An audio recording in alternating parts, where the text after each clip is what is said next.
What if I told you that a mysterious potion or scroll could be the key to your party's survival? We've all been there, facing a seemingly insurmountable obstacle in our tabletop adventures, wishing for just a little bit of extra help. And that's where limited use magic items come in. Different potions, scrolls, and trinkets that provide you the perfect boost right when you need it. And today you're going to learn how they can totally transform your table. So the name almost does it for me, limited use magic items. Obviously a magic item that only has 1 to perhaps 5 uses. Sometimes they can restore their uses, but those aren't the ones we're going to be talking about today. Sure, there's plenty of items that you might be able to think of like potions, scrolls, wands, food, drinks, and even tools. And a lot of these things will really expand gameplay for some of the classes that might be a little too niched down. A limited use magic item is going to give a player character an ability or some sort of spell that they don't normally have a part of their class, but it's not going to permanently alter their characteristics or playstyle. And if you think about magic items in general, you're probably not going to get a lot of permanent magic items until much later into your levels. And if you do end up getting one, they're far and few between. But the limited use magic items should totally fill in the gaps between all of these. It helps to sell that there's a magical world happening around you. You're not the only magical thing in it. And truthfully, this should apply to both high and low fantasy.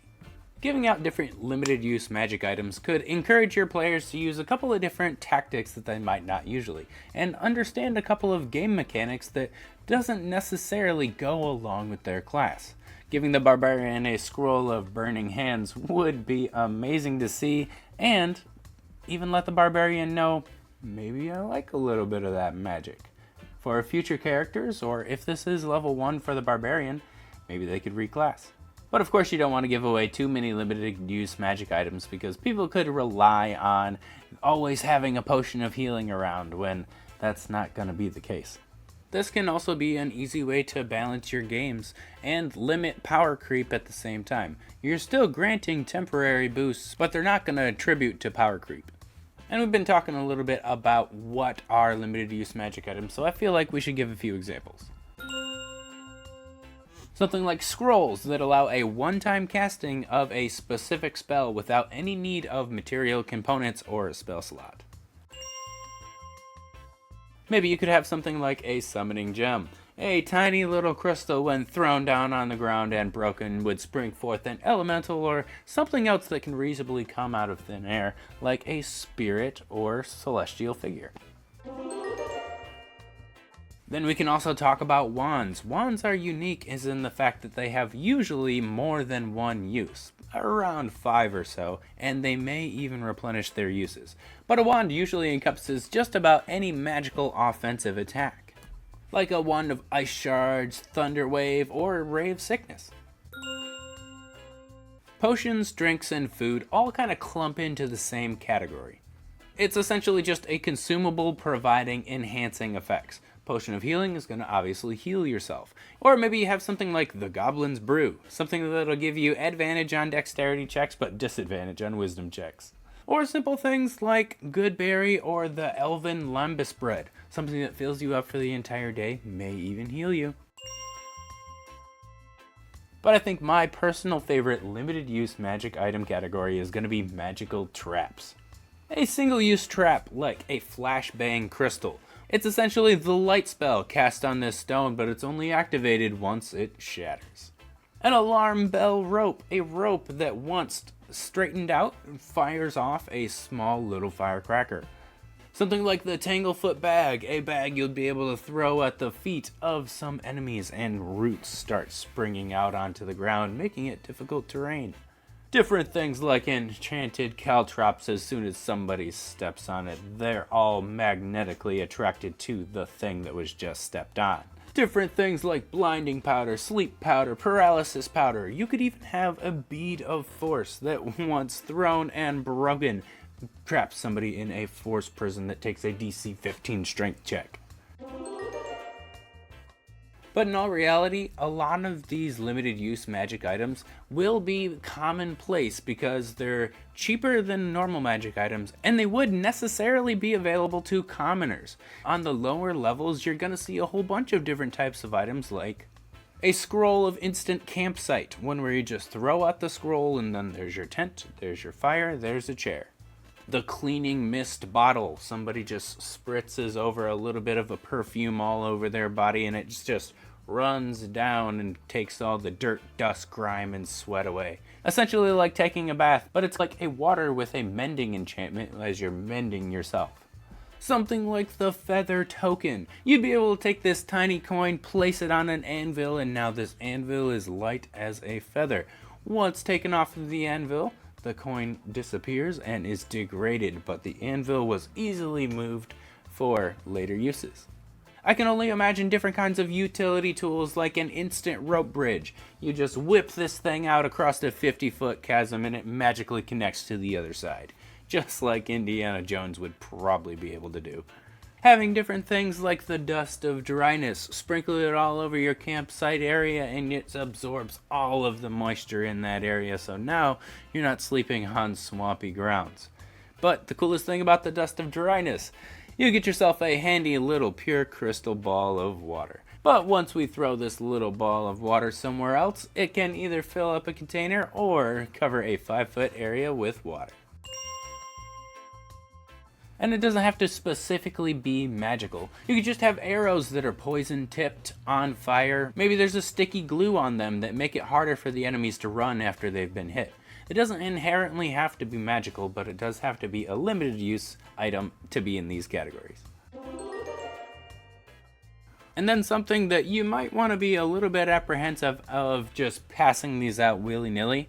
But if you know that you're only going to be playing from, let's say, levels 1 to 5 maybe, the books and tomes of different skills and abilities would be really cool to hand out to your players.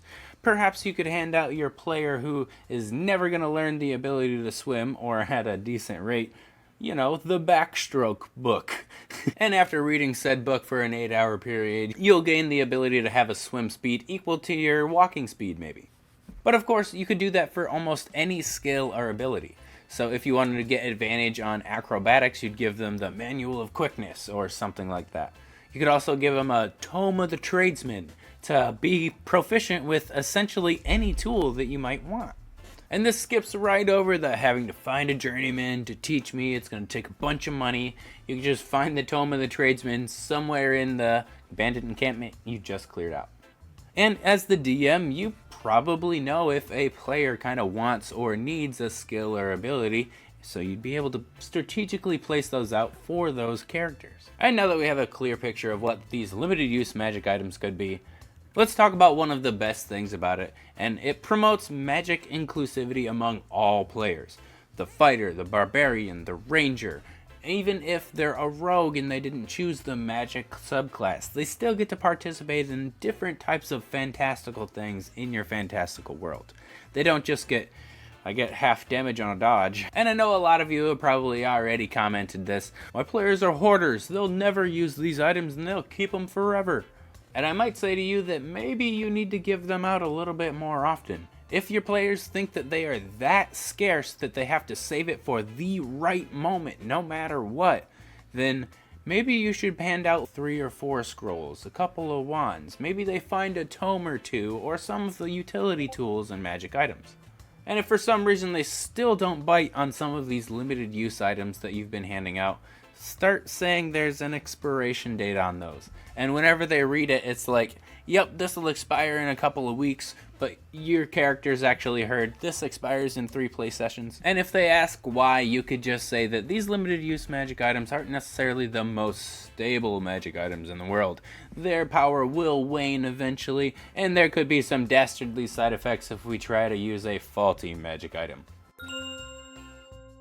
Now, I wouldn't necessarily spring this on your players without them knowing about the possibility of faulty magic items, but having the ability to tinker with or even sabotage some of these things would make for great narrative stories. Perhaps sending over a scroll of burning hands, but it's tweaked just slightly, so whenever somebody uses that scroll, they burn their own hands in 3rd degree. Send that over to a king, or maybe even better, somebody who is about to enter a fencing tournament, being able to win in the most underhanded way possible. It doesn't have to be your party that does this, but there are pretty evil people in your world, I can already tell. And if you're a player and you have some of these magic items and you're saving them for a rainy day, well, that rainy day is now. If you're one of those players that has a couple of those items in their back pockets, then I might suggest, instead of saving it, share it with the party. Maybe that potion of levitation really doesn't need to be used on the monk who's been hoarding it. But as in everything with life, it's a balancing act. You can't have too many and you can't have too few for limited use magic items to feel important in your game. How many is too many and how many is too few? You'll figure that out as soon as they stop using them. And if this video has done anything, I hope that it's at the very least encouraged you not to make the only limited use magic item at your table a healing potion, because that's boring.